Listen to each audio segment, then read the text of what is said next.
So where we left off in the last video, we have the Neo-Babylonians, the Chaldean Empire, being conquered by the Persians led by Cyrus the Great.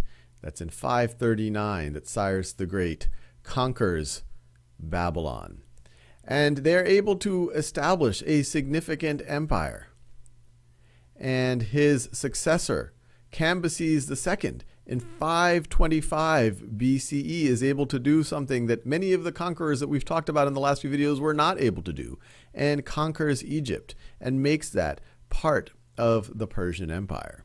And so the Persian Empire is this vast and significant empire that gets created in this time period. But they soon run up to I guess you could say, a group of city-states, a civilization that is able to fend off the Persians. And so just to be clear of what we're talking about, or what I just talked about, here we are in roughly 539 BCE, where you have Cyrus the Great is able to take over the Neo-Babylonian Empire. And in doing so, going back to references from the Old Testament, ends the Babylonian captivity of the Jewish people, is able to free the Jewish people. And then his successor, Cambyses, in 525 BCE, is able to take over Egypt. And so you see this expansion of the Persian Empire on this timeline as well. But then they run up against the ancient Greeks. And the ancient Greeks were not a unified nation. They were a group of city-states. When people talk about city-states, it's cities like Athens that are associated with the Ionians that settled several hundred years ago in that region. The Spartans associated with the Dorians, who also moved down several hundred years before the time period we're talking about. Each city was its own state. It had its own military. It had its own laws and traditions. But they also had things in common. They shared language. They shared traditions. They shared religion. And the Persians, and I'll do many videos on this because it is fascinating, were not able to conquer. And now this is under the successors of Cyrus the Great, or the successor of Cyrus the Great and Cambyses.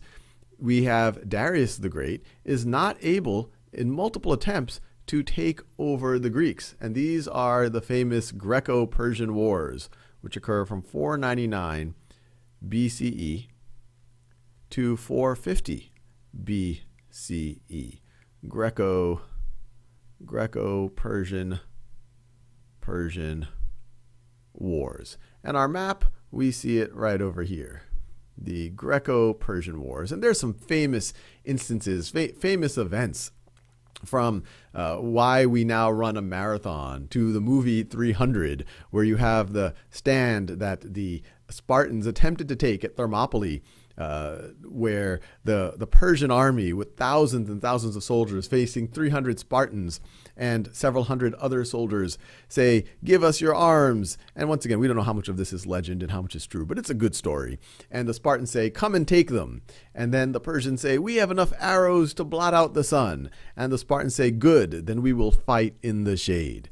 So the Greco-Persian Wars, they happened, and they're also the stuff of legend, and some great stories and great movies even have come out of those wars. Now, even though the city-states of Greece were able to fend off the Persians in this time period, they're not able to unify, and in fact they start fighting each other. And that's when you start having the Peloponnesian Wars. So 431, from 431 BCE to 404 BCE, you have the Peloponnesian, or I should say the Peloponnesian War. And that is between Sparta and its allies and Athens and its allies. And we'll once again do more videos on this, but Sparta is this militaristic society. Athens, famous for its culture, its learning, but they're able to give each other a good fight. Now, you can imagine, while they are fighting each other, it leaves them open to be conquered by someone else. And that someone else ends up being Philip of Macedon.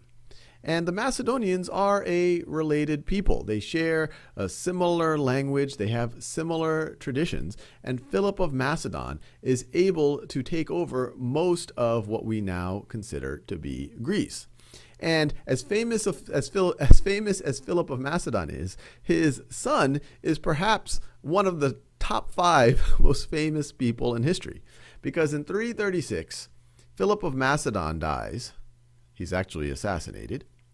And his son, Alexander the Great, takes over. And his son is only 20 years old. And he wasn't called Alexander the Great when it started, but when he was done, they called him Alexander the Great. So Alexander takes over. I'll write this down. He's 20 years old. And he quickly consolidates power, not only over Greece, but he starts establishing an empire where he's able to take over, now the shoe's on the other foot, he's able to take over much of what was the Persian Empire. He actually is able to take his armies all the way to the borders of India. He's taking over Egypt, much of the Middle East.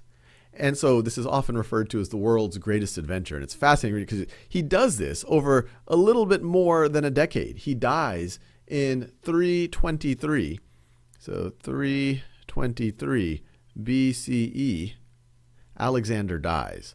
So he's in his early 30s and he managed to do this. Well, depending on what side of history you're on, fortunately or unfortunately, his empire isn't able to last. So you could see this on our timeline. Alexander, in that brief, a little bit more than a decade, he's able to take over all of this territory. He's able to get his armies to the borders of India, but then because he dies, short-lived, the empire does not last. It actually gets split into multiple empires, people who are related or the generals of Alexander. And we'll do many videos about that split. But maybe more interestingly, while that is happening at the time of Alexander, another group is emerging that will eventually turn into one of the greatest empires that the world has ever seen. And that is the Romans that we see, or they are the Romans that we will see in the next video. And you can see it on this timeline right over here.